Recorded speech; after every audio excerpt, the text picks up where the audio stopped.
Navigating the Niagara River, a collaborative investigative unit. The Niagara River is one of the most recognizable geographic features in Canada.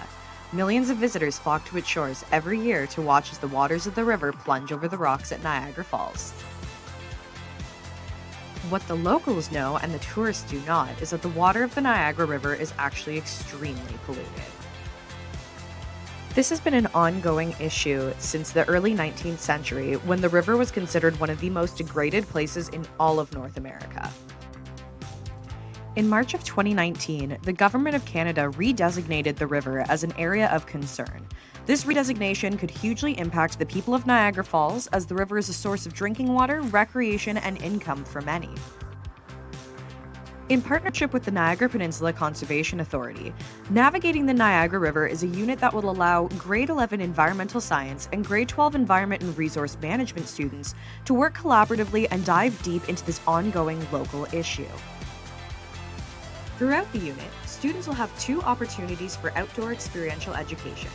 The first of these opportunities is a river study, where students will get up close and personal with a section of the Niagara River and complete activities that will answer the question, how healthy is the river?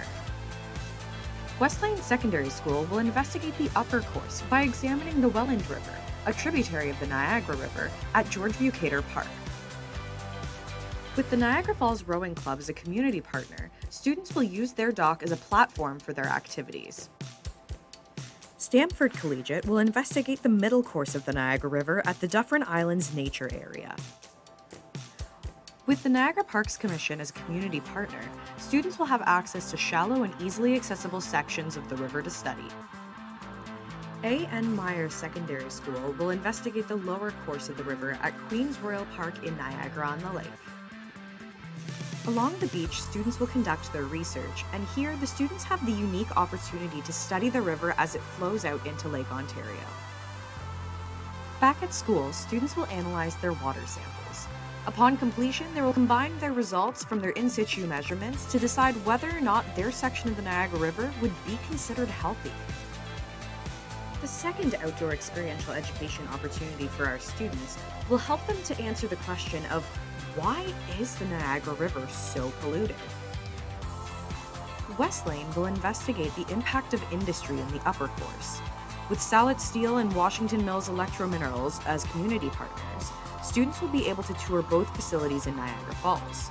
Students will have prepared questions in advance to ask both companies about their water quality impact. Students from Stamford will be able to walk along Clifton Hill and the Niagara Parkway to record observations of possible water pollution. By tallying the number of hotels and tourist attractions, students will calculate water use in Niagara Falls. Students will also observe the number of water pipe outputs into the river. A.N. Meyer will investigate the impact of agriculture in the lower course. With Rife Estate Winery and Southbrook Vineyards as community partners, students will visit both wineries and compare agricultural practices. By making observations and inquiring about pesticide use and water contamination, students will examine the impact of the wine industry on the Niagara River. After compiling all of their findings as to the poor health of the Niagara River and its possible causes, students at all 3 schools will be tasked with coming up with a possible solution to this very local problem. To bring it all together, at the end of the unit, all 3 schools will come together and present their findings and solutions at the Niagara River Summit. Students will get the chance to chat, mingle, and learn from one another.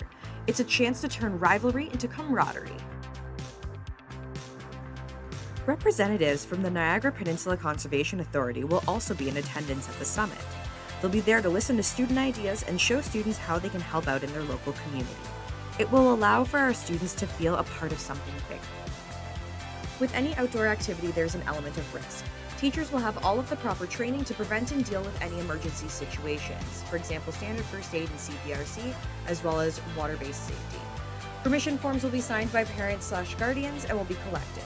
Students and parents will be informed of good conduct expectations and appropriate clothing and footwear. Teachers will also be aware of and respond to any changes in weather that could put students at risk.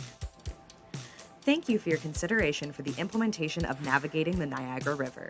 I am confident that this opportunity will allow our students to make waves in this local issue.